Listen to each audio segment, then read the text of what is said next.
Hi there. My name is Pradeepan Jiva Manoharan Sivaratnam, but you can call me Pradeepan Jiva for short. And right now I'm in a cool Bellevue, Washington Park with some cool green structures. And I want to tell you real quick about a time I lost about $40,000 in Bitcoin because I was hacked. I've been a big believer in Bitcoin since about 2017 and put a couple of dollars and then a couple of $100 in Bitcoin, and I saw this grow really fast. It was like more fast than even my savings with my job, all of that.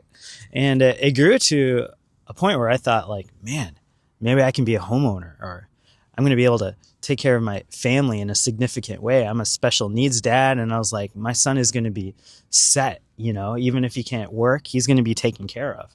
So I saw this pile of money grow and grow and grow. And it brought, to be honest, a sense of financial security. And then I heard the message about Bitcoin, though. Get your money off of the exchanges like Coinbase because of the phrase, not your keys, not your coins. Like, if Coinbase goes out of business, you're not going to have access to your Bitcoin anymore. And I heard the message. So I bought a Ledger wallet where I could take my keys and control it myself. I had the chance to be my own bank. And I was excited. I got it all set up. And it was working. I felt safe, secure. I could travel. I didn't have to trust the government. I didn't have to trust a bank. I had this peer-to-peer financial system in my pocket. And then one day I got an email saying that the software on my wallet needed to update. And so I thought, okay, I want to be updated. I clicked it and I saw $40,000 wiped out from my wallet almost immediately. I had been hacked. It was a phishing email. Somehow my email leaked into the internet, maybe the dark web even. And they sent me an email and I clicked the link. I gave them my keys. I gave them my passwords and it wiped me out. Suddenly all of the security I had in Bitcoin, the future, being someone who was going to hodl for the long haul, my investment was all eliminated. And with that, I'm going to be honest, I felt like someone drop kicked me in the stomach. I felt an overwhelming amount of shame and embarrassment and pain, a little bit of fear. I was thinking, what am I going to do with my son? What am I going to do with all these investments? I asked my wife to trust me with this, and what am I going to say to her? And so many people who have picked my brain about Bitcoin, they're going to be like, I don't really respect you anymore. I don't trust you anymore. So I felt all those feelings. I remember telling my wife, hey, honey, all that money I asked to invest, it wasn't like crazy amount of money, but all that money I invested and it gained so much, it's like, it's gone. I got hacked. I feel foolish. I feel stupid. I feel like an idiot.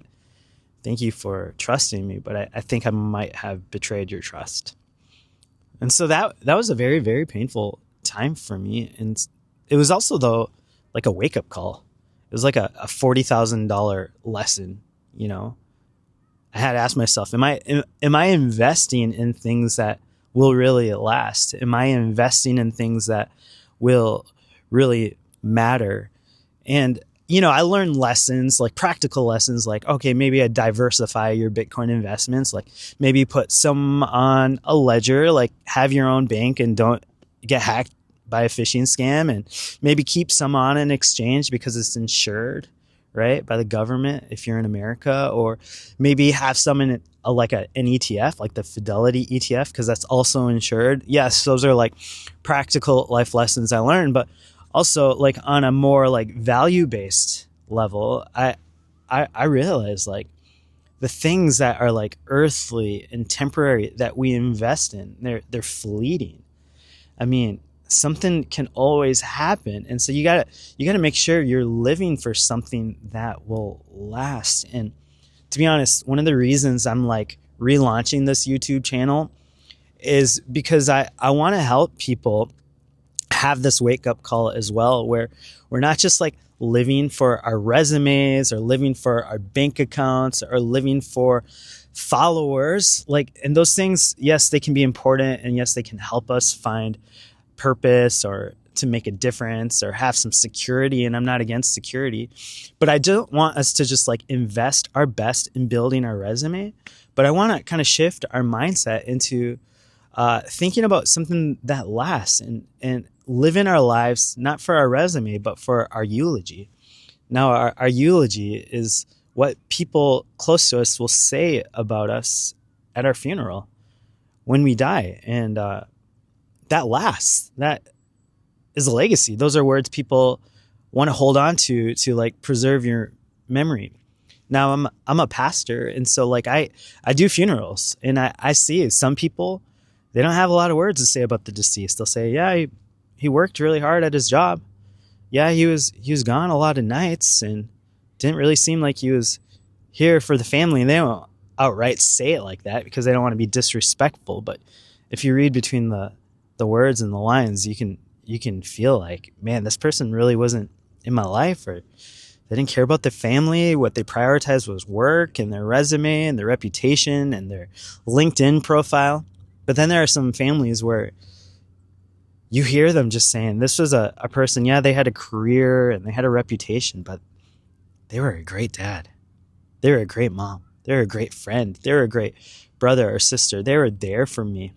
You know, they didn't disappoint the family first. They disappointed the family last. And, you know, losing Bitcoin and realizing like maybe I'm investing in this and I think this is where my security comes from.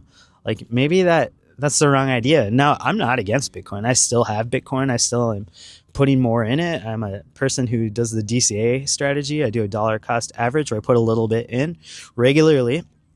But if I really want to leave something better for my family, like my son, like, yes, I need to be financially secure, but I want to be someone who's like available and present and loving and encouraging and doing something that matters. So in a way, I'm really thankful for this Bitcoin wake up lesson, because I used to spend a lot of time just looking at my app and my phone and the stats, and I was thinking about the future of my family, but I was missing out on the present, everyday, ordinary moments with my family. And so if this resonates with you and you're someone who wants to live for your eulogy, not just your resume, not that I'm against having a resume and wanting to, you know, climb the corporate ladder in a healthy way.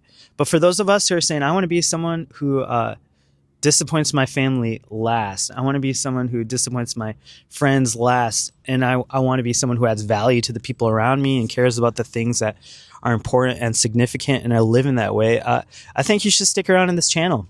I want to make this like a community where we can ask questions. I can ask you questions, and I hope to post once or twice a week and just kind of develop this thing so that we live for our eulogy and not our resume. And so, let me ask you a question right now. Let's get this community started. What are you living for? Is it your eulogy or your resume? Leave that in the comments below. And also, if you have a question for me, I'm happy to answer. I'm a dad, I'm a husband, I'm a pastor, I'm a son. I love puns and adventures. Right now I'm into golf and I'm still into Bitcoin. I love pickleball and I love playing Super Smash Brothers. I love hiking, all that kind of stuff.